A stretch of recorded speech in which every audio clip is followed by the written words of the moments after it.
కొంత బాధాకరమైన విషయం అయినప్పటికీ కూడా నిష్కర్షగా ప్రజల పాయింట్ ఆఫ్ వ్యూలో మనం మాట్లాడుకోవాల్సినటువంటి అవసరం దీని మీద ఎంతైనా ఉంది. అంటే పెద్దలు ఒక మాట చెప్తూ ఉంటారు, ఎవరైనా ఎదుగుతూ ఉంటే వాళ్ళని అవసరమైతే కాస్త చెయ్యందించి ఎదగనివ్వాలి, అంతేగాని తొక్కేయడానికి ప్రయత్నించకూడదు అని. ప్రస్తుత సమాజంలో మాత్రం దానికి కాస్త విరుద్ధంగానే నడుస్తుందనడంలో ఎటువంటి అతిశయోక్తి లేదు. ఇది కేవలం వ్యక్తులకు సంబంధించే కాదు, వ్యవస్థలే కాదు, నగర నిర్మాణాలకు సంబంధించి కూడా అదే జరుగుతోంది. పక్క రాష్ట్రం ఎదుగుతోంది అంటే ఇంకో రాష్ట్రంలో ఉన్నవాడి కడుపు మంట, ఎందుకో తెలియదు.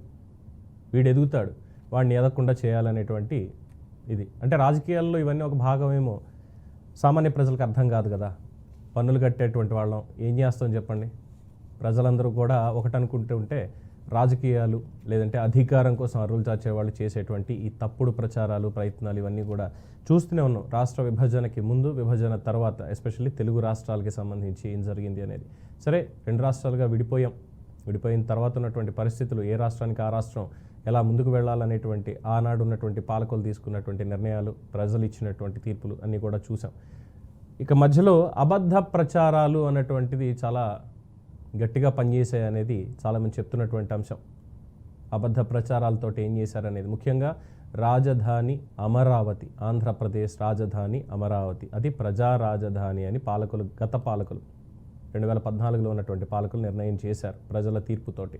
దాని మీద ఎవరేం కమిటీలు వేయించుకున్నారు, ఏం చేశారు, శివరామకృష్ణ కమిటీ అని, ఇంకోటని చాలా ఏదో వచ్చినా కానీ స్వచ్ఛందంగా అక్కడ ఉన్నటువంటి రైతులు ప్రభుత్వానికి 34,000 ఎకరాలు, 29,000 పైచిలకు మంది రైతులు 34,000 ఎకరాలు ఎటువంటి రూపాయి వాళ్ళ దగ్గర నుంచి తీసుకోకుండా ముందుగానే ఇచ్చేశారు.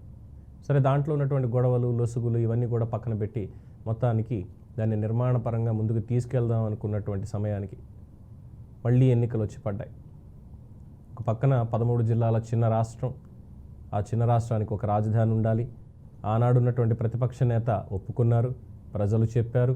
అమరావతి అయితే మొత్తం 3 ప్రాంతాలకి కూడా మధ్యలో ఉంటుంది రాష్ట్రానికి. అలాగే ఉన్నటువంటి భౌగోళిక పరిసరాలు కావచ్చు, దానికి ఉన్నటువంటి ఇవి చక్కగా ఉన్నాయి. నిర్మాణం చేసుకుంటే రాష్ట్రానికి దిక్సూచి అవుతుంది. ప్రపంచంలో టాప్ 5 నగరాల్లో ఒకటిగా అమరావతి ఉండాలని ప్రణాళికలు రచించారు. ఆ 5 ఏళ్లలో కాస్త కూస్త పనులు జరిగాయి.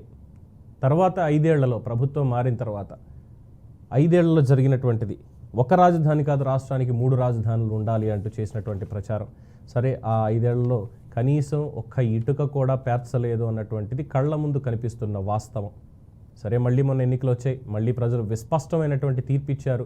తర్వాత అమరావతిని శరవేగంగా ముందుకు పరుగులెత్తించడానికి అటు కేంద్ర సాయం కావచ్చు, ప్రపంచ బ్యాంక్ కావచ్చు, ఇతరత్ర ఉన్నటువంటి ప్రపంచ సంస్థలు వాటి నుంచి వచ్చేటువంటిది కావచ్చు, మొత్తానికి అడుగులు ముందుకు పడుతున్నాయి. పరిపాలనా పరంగా నిర్ణయాలు తీసుకుంటున్నారు, ఎటువంటి నిర్మాణాలు అక్కడ జరగాలి, ఏం చేయాలని. అమరావతి నగరాన్ని నిర్మించడానికి ప్రస్తుతం ఉన్నటువంటి ప్రభుత్వం, కూటమి ప్రభుత్వం అహర్నిశలు కష్టపడుతోంది. అయితే ఇందాక చెప్పినట్టుగా మేధావుల పేరుతోటి చేసేటువంటి కొన్ని వ్యాఖ్యలు, అంటే కొంతమంది చేయిస్తున్నారు అన్నటువంటి ఒక ప్రచారం కూడా జరుగుతోంది. కొన్ని ప్రముఖ పత్రికలలో వచ్చినటువంటిది. అలాగే చాలా గౌరవం ఉంది. ప్రొఫెసర్ జి హరగోపాల్ గారు అంటే ప్రతి ఒక్కళ్ళకి చాలా గౌరవం ఉంది. ఆయన మేధావర్గానికి చెందినటువంటి వ్యక్తి, ఆయన ప్రొఫెసర్, పాఠాలందరికీ నేర్పించేవాళ్ళు. అలాంటి వ్యక్తి ఈరోజు అమరావతి మీద మాట్లాడుతూ మళ్ళీ చంద్రబాబు అదే తప్పు చేస్తున్నాడు, రాష్ట్రం మొత్తంలో కేవలం అమరావతి మీద మాత్రమే కాన్సన్ట్రేట్ చేస్తున్నాడు, దీంతో అసమానతలు, ప్రాంతీయ అసమానతలు రేకెత్తుతాయి అన్నటువంటి వ్యాఖ్యానం ఆయన చేయడం. తర్వాత ఇంకొక ఆయన పెద్ద ఆయన మాట్లాడుతూ ఆయన కూడా ఇదే రకమైనటువంటిది. అంటే అందరూ మళ్ళీ ఇప్పుడు అమరావతి మీద కాస్త నెగటివ్ ప్రచారాన్ని ముందుకు తీసుకువెళ్తున్నారు అనడంలో ఎటువంటి అతిశయోక్తి లేదు. దీంట్లో మళ్ళీ చెప్తారు, ఎప్పుడో 1956లో ఆంధ్ర రాష్ట్రం అప్పుడు మనకి విడిపోయినప్పుడు మద్రాసు నుంచి ఉన్నటువంటి ఆ శ్రీబాగ్ ఒడంబడిక రూల్స్ కానీ ఇంకోటి కానీ ఇవన్నీ మళ్ళీ ఇప్పుడు విభజన అంశాలతో ముడిపెట్టి తీసుకొచ్చి కొత్తగా ఇంకేముంది రాష్ట్రానికి జరిగేది అన్నటువంటి ఒక పాయింట్ని స్పష్టం చేస్తూ ఉంటారు. అది మాత్రం ప్రస్తుతం ఉన్నటువంటి పరిస్థితిలో, ఎందుకంటే 5 ఏళ్లలో ఉద్యమాలు చేసినటువంటి రైతులు దెబ్బలు తిని ప్రాణాలు కోల్పోయి ఎంత వివక్షకు గురయ్యారో అమరావతి రైతులందరికీ తెలిసినటువంటి విషయమే. బట్ మళ్ళీ ఇప్పుడు సర్వేగంగా ముందుకు అడుగులు పడుతున్నటువంటి నేపథ్యంలో మళ్ళీ ఇటువంటి ఒక విష ప్రచారం లేదంటే తప్పుడు అభిప్రాయాల్ని ప్రజల్లోకి తీసుకెళ్లేటువంటి ప్రయత్నం చేస్తూ మనమేమి ఒక 50 ఏళ్ల క్రితం ఉన్నటువంటి సమాచార పరిస్థితుల్లో లేవు. పొద్దున్న ఒకటి చెప్తే ఎప్పుడో రాత్రికి ప్రజలకు చేరవేసేది అనేది అర సెకండ్లో వెళ్తుంది. 17 మెడికల్ కాలేజీల మీద కావచ్చు, మిగతా వాటి మీద కావచ్చు, ఇదిగో ఈ మిస్రిప్రజెంటేషన్, మిస్ఇంటర్ప్రిటేషన్ వల్ల మాత్రమే ప్రజల్లోకి కాస్త తప్పుడు వార్తలు పంపించేటువంటి ప్రయత్నం జరుగుతుందనే మారాటం కూడా చెప్పడానికి, వాళ్ళకి నిజాలు చెప్పడానికి. 17 మెడికల్ కాలేజీలకి అప్రూవల్స్ ఎక్కడ ఏం రాలేదు. కేంద్రం ముందు ఇచ్చినటువంటిది 3ంటికి శంకుస్థాపనలు ప్రతి చోట చేసుకున్నారు. ప్రచారానికి మాత్రమే మిగిలింది. ఇది అబద్ధాన్ని ఖండించకపోవడం కూటమి ప్రభుత్వం చేసేటువంటి తప్పు. ఇప్పటికీ కూడా అదే జరుగుతోంది. అండ్ అమరావతి, నేను దీని గురించి నేను క్లోజ్ చేస్తాను. ఎందుకంటే అడిగినటువంటి ప్రశ్న 3,800 కోట్ల ప్రజల సొమ్ము నష్టపోయాము అంటే దానికి సమాధానం లేదు. గత పాలకుల నుంచి కానీ ఇప్పుడు ఉన్నటువంటి వాళ్ళు మేము చేస్తున్నాము, ఇదిగో ఇది ప్రయత్నం చేస్తున్నాము, అది మా తప్పు కాదని వాళ్ళు అంటున్నారు. అబద్ధాన్ని ఖండించి ప్రజల్లోకి తీసుకువెళ్ళకపోవడం కూడా తప్పు కిందే వస్తుంది. దానికి మూల్యం ప్రజలు చెల్లించారు. అది అందులో ఎటువంటి అభ్యంతరం లేదు. ఇక అమరావతికి సంబంధించి వస్తే, అమరావతి అనేది ఇది తెలుగుదేశం పార్టీ రాజధానో లేదంటే జనసేన రాజధానో భారతీయ జనతా పార్టీదో వైఎస్ఆర్సీపీదో కాదు. ఇది ఆంధ్రప్రదేశ్ ప్రజలది.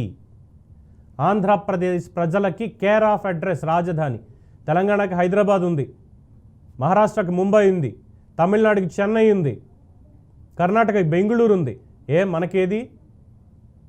మనకేది జోకులు వేసుకుంటున్నారు సార్ బయట, సినిమాల్లో కావచ్చు, షార్ట్ ఫిల్మ్స్లో కావచ్చు, యాడ్లో కావచ్చు, జోకులు వేస్తున్నారు. క్యాపిటల్ ఏదంటే ముందు ఒకటి ఉండే, తర్వాత 3 వచ్చే, రేపు ఉంటుందో లేదో అన్నటువంటిది. 33,000 ఎకరాలు ఇచ్చిన రైతుల ఆవేదన కానీ, వాళ్ళ త్యాగం కానీ ఈరోజు తొక్కేస్తాం, ఇది చేస్తాం అని అబద్ధ ప్రచారాలు చేస్తూ ఉంటే ఎవరు ఉపేక్షించేది లేదు. ఈ విషయంలో ఖచ్చితంగా రాష్ట్రం అభివృద్ధి చెందాలి, రాజధాని ఉండాలి. తెలంగాణకు హైదరాబాద్ ఈరోజు ఎలా నిలిచిందో అలా అమరావతి ఉండకూడదా? అమరావతి మునిగిపోతుంది అని రాస్తారా? అమరావతి మునిగిపోతుందంటే ప్రచారాలు చేస్తారా? ఎందుకు ఇదంతా? ఏమొస్తుంది దీనివల్ల? రాష్ట్ర అభివృద్ధి కుంటుపడిపోవాలి. దీని వెనకాల, ఈ తప్పుడు ప్రచారాల వెనకాల ఎవరు ఉన్నా సరే ప్రజల సమక్షంలో ఖచ్చితంగా నిలబెడతాం తీసుకెళ్ళి, మా మీడియా అంతా కలిసి. తప్పుడు ప్రచారాలు చేస్తూ, తప్పుడు ఆరోపణలు చేస్తూ రాష్ట్ర అభివృద్ధిని కుంటుపడేలా చేయడానికి ఎవరు ప్రయత్నాలు చేసినా సరే. ఎమ్మెల్యేలు అవినీతి చేస్తున్నారా? రండి బయటికి తీద్దాం. అది అధికార పార్టీ అయినా ప్రతిపక్షమైనా ఎవరైనా సరే అవినీతి ఆరోపణలు ఉన్నాయి, ఇదిగో ఇక్కడ సాక్ష్యాలు ఉన్నాయి, తీసుకెళ్ళి లోపల పడిద్దాం పదండి.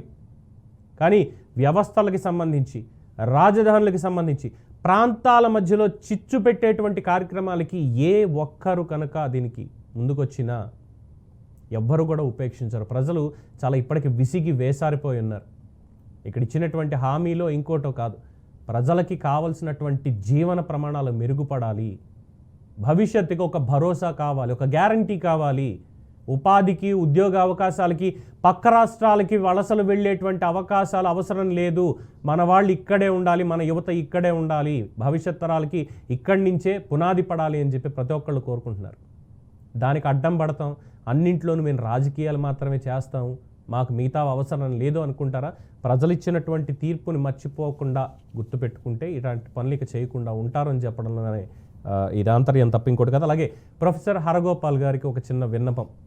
అయ్యా, మీరు ఏ ఛానల్ వాళ్ళకి, ఏ పత్రికల వాళ్ళకి మీరు ఇంటర్వ్యూలు ఇచ్చారో తెలియదు, కానీ ఖచ్చితంగా జయరాం గారు చెప్పినట్టుగా మీరు చెప్పినటువంటి దాన్ని మిస్ఇంటర్ప్రెట్ చేసి ప్రజల్లోకి తీసుకెళ్లే ప్రయత్నం చేస్తున్నారు. దాన్ని ఖండించకపోతే ప్రజల నుంచి మీ మీద కూడా వ్యతిరేకత బాగా వచ్చేటువంటి అవకాశం ఉంది. కాబట్టి కాస్త చూసుకోవాల్సిందిగా మన